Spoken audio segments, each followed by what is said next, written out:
Stepping Forward with Kate show. I'm Kate Hellmers, and today we have Michael Walker. Welcome. Thank you. Michael is one of the writers of the new incredible documentary called Behind the Indianapolis 500 with Parnelli Jones.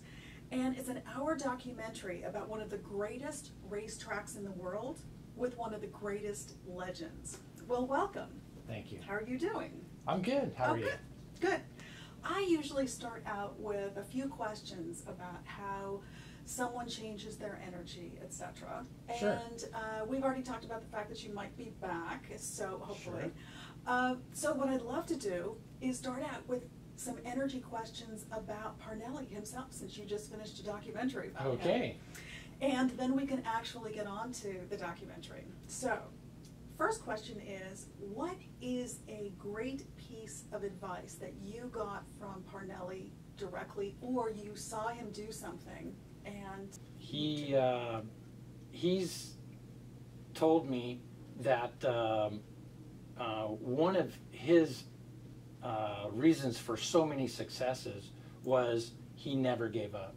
No matter how far behind he was, no matter what happened in the race, mechanical, engine problems, whatever it was, he would never stop trying to win the race he was in. Never stop trying. So that was just like a mantra, a Yeah. fixation that Yeah. he just kept going. Oh, Yep. interesting. It's a good lesson. And watching him, did you ever see a time where his energy just changed? Like where he was in a certain kind of energy and then you can see... Yeah, I think the upper level of these racers, drivers, they have this mental ability to switch a switch, just flip it on, and the focus they have when they're getting ready to get in the car is, you can physically see it in their eyes. They change. And Parnelli, I'm sure he had it, even though he's been retired. I can see it in the face and their eyes when they get ready to go to work. It's amazing. So they just train themselves to, it's in their unbelievable, practices yeah. and everything, and then when they get in the car, it's boom, it's on. It's not only the car's on, they're on. Exactly. Oh, exactly. Mentally, they flip that switch and they are just so focused on driving. Okay. And what do you think one of his great ways to relax is? He loves to watch NASCAR at home on the TV on his couch, and I'll tell you what, I've watched some races with him. It's amazing the things he can see. His ability to pick out a guy who's going to go to the front. Sure enough, Parnelli calls it. That guy, you know, a few laps later, his car's moving up. I don't know how he does it. He can see something in the car, and he can also pick out guys who are going to drop back. He can just see it. Yeah, yeah. I love to watch a race with Parnelli at home. It's really cool. Because he'll walk you through it, like what he's thinking. Yeah. For a guy like me, I learned so much watching a NASCAR race with him. You know so much. I mean, you've been around this for decades. So. Yeah, I've watched a lot of racing, but not like him. So how did you get involved in this movie? Well, the documentary has a lot of history back in the early 1960s when Parnelli was first competing at Indianapolis. I was asked to pretty much fact check and make sure everything is historically correct. Oh, okay. Okay. And what was the most fun part about making the film? Oh man, debuting at Sun Valley was a huge thrill for us. The film festival with Francis Ford Coppola up there. Right, okay. right, exactly. We got invited to debut the documentary at Sun Valley this year, and it was a big project. It took a long time, 2 years, and so to debut it there was a huge thrill for everybody. How was it received? Massive.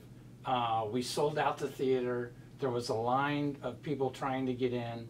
We had 30 people standing on the back row, the back wall of the theater. And I got to tell you, personally, extremely nervous in the beginning. And then when the documentary was over, the applause was phenomenal. Oh, how fantastic! Yeah, Oh, it was a great day. That's so neat. And Parnelli was there with his wife Judy? Yep. Parnelli and his wife Judy was there in the audience, and they did a couple questions after the documentary was over, and it was kind of the talk of the town. It was awesome. Oh, that's so neat. She's one of my favorite people. I love her. What was the most exciting part of the film when you were actually filming? Because you actually went to Indianapolis, right? Yeah, the original concept is to follow Parnelli Jones at the Indianapolis 500 to camera crews, to sound crews. He gets off at the Indianapolis airport. We're there at the airport, and we follow him Thursday, Friday, Saturday, and Sunday. Wow. Yeah. When he gets to the Indianapolis 500, do you see the reverence in his eyes for the place? Completely. It's two-sided too. He's a living legend, and people know the name.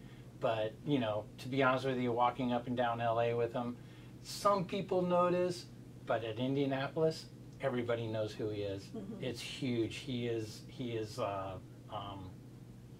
very, very respected and a huge personality in Indianapolis.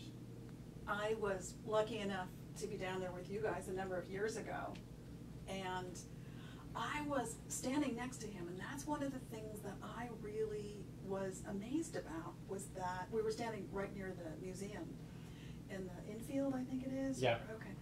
And he was just in awe of the place. You could feel him taking in everything. He goes back every single year. It's just incredible. Yeah, goes back every single year. But going back to what you said about him watching races to relax, yeah, I'll never forget.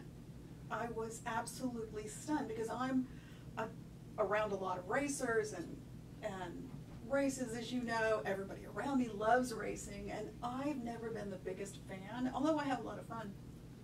And we went back to the little motel that I don't even know if it's there anymore, with Judy, Parnelli's wife, and we went back to their room, and one of his best friends, Jimmy Garner, was in the next room, and they came in and they were all excited because they could now watch the NASCAR race.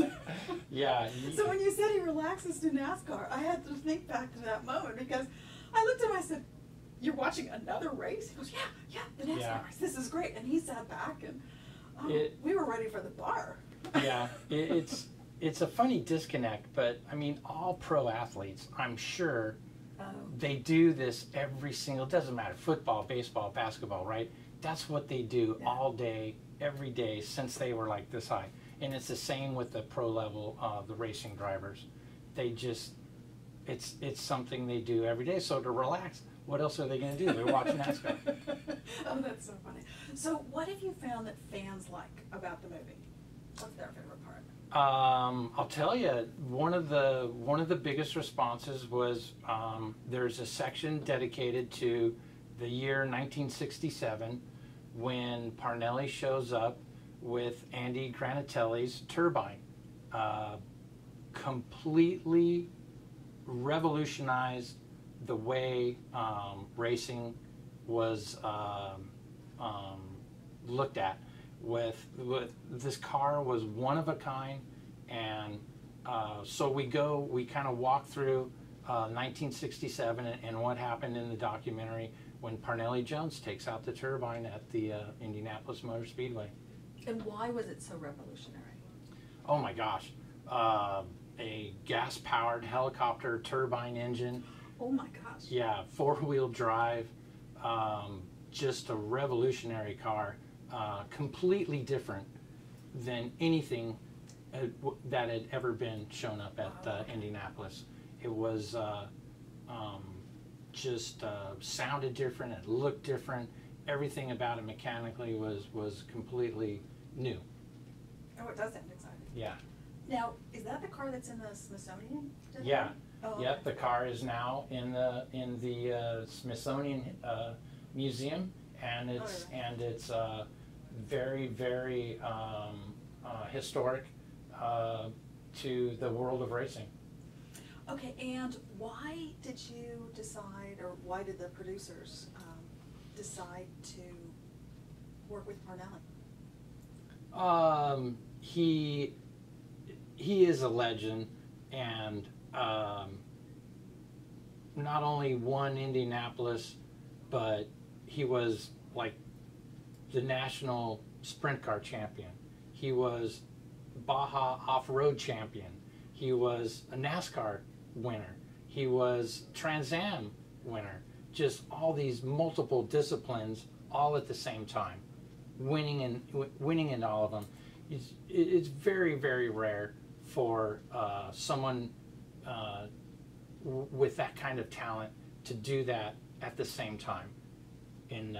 Why do you think it's so rare? I mean, from a non-race fan.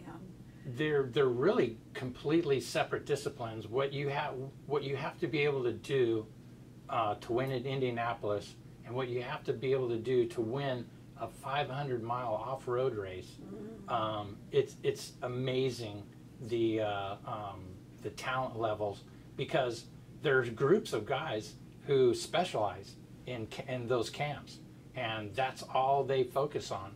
And so to be able to leapfrog between those different groups of racers and beat them, all of them, it's huge talent, crazy talent.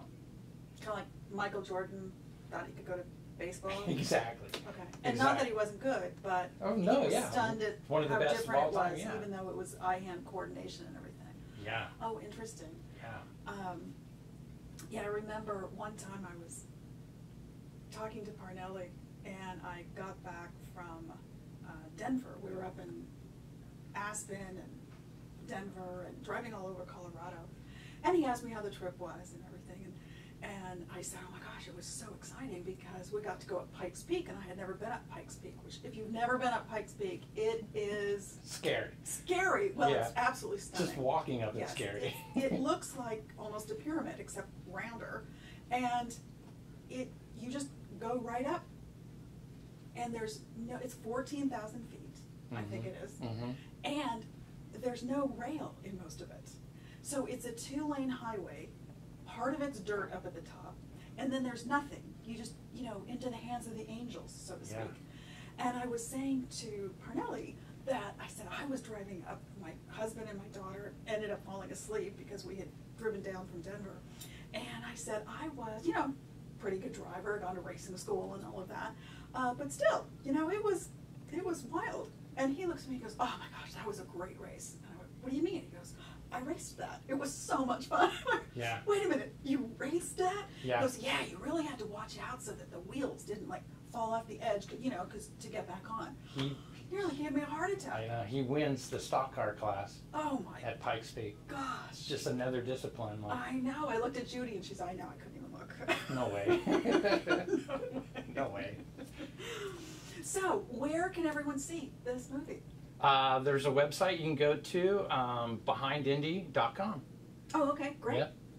Great. And are you going to have DVDs or? Yes, DVDs are going to be available, okay. And you can also download the documentary online. Okay, fabulous. So everybody go to behindindy.com and see it because it is absolutely fantastic. As a non-racing person, I really enjoyed it. I was fascinated at how technical everything is. Thank you. And then could you tell everybody who actually is in it? There are a lot of race car drivers that make comments. Yeah, we interviewed some of the biggest legends at the Speedway. Rick Mears, Mario Andretti, Bobby Unser, Chip Ganassi. He just won Le Mans last night, right? That's a class winner. Yesterday. Team. Yep, he won this class. And we also interviewed Bobby Rahal and Al Unser Jr., and all of these legends of the Speedway. Oh, neat. And there's one more exciting thing. I understand that you and some other people put together some helmets for the Indianapolis 500 100th anniversary. The 100th anniversary of the running of the 500. We had Troy Lee help us with a custom edition Parnelli Jones replica helmet, which he's autographed. And then we also have past 500 winners sign, like 18 past 500 winners they've signed, autographed a checkerboard helmet with Parnelli's 1963 design laid over on top of the checkerboards. Wow. Totally limited edition. There's only 33 of them in reference to the 33 car field, and at Indianapolis. At Indianapolis, there's only 33 who run. Oh, okay. They're all signed by Troy Lee and numbered by Troy Lee, and then the autographs of all the past winners. Oh, okay. And for those of you that don't know of Troy Lee, you should look him up. His designs are fabulous, from snowboarding to their best. Yeah. He's a great guy. He's great. So can you bring a helmet back when they're all done and show us? And then maybe you can bring some pictures back of the... They're on a truck going back to Troy Lee's place in Corona. He's going to clear coat them to protect all the autographs. Will be permanently sealed in there, and then I'd love to bring them back. Oh, fabulous. Maybe with some pictures of some of the drivers signing them. I think the race car fans out there would really like to see that. So thank you. Thank you so much for being with us at Stepping Forward with Kate. And watch us every Friday at 11 a.m. with some great interviews of people on how you can step forward. And for any other questions, contact us at customer service at your10keys.com. Thank you.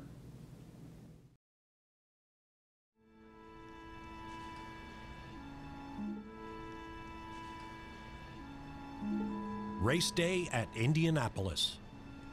Each year on this day, the eyes of the racing world are focused on the crossroads of America. You think about this race for 364 days. The excitement, the anticipation can be felt by fans and racers alike, even veterans who've been coming to the Indianapolis 500 for decades. It's the race that you really want to get under your belt, because you know you're going to be judged by this race. This is the heart of racing, really is, you know. I mean, Indianapolis is where it's at. I mean, you have real fans here. Parnelli's race day begins as it does for the IndyCar teams, being escorted to the track by Indiana's finest. Hundreds of officers from around the state are on duty today, ensuring the safety of hundreds of thousands of people making their way into the Speedway. Entering the tunnels that lead into the track and onto the Speedway grounds is something Parnelli has done hundreds of times through the years.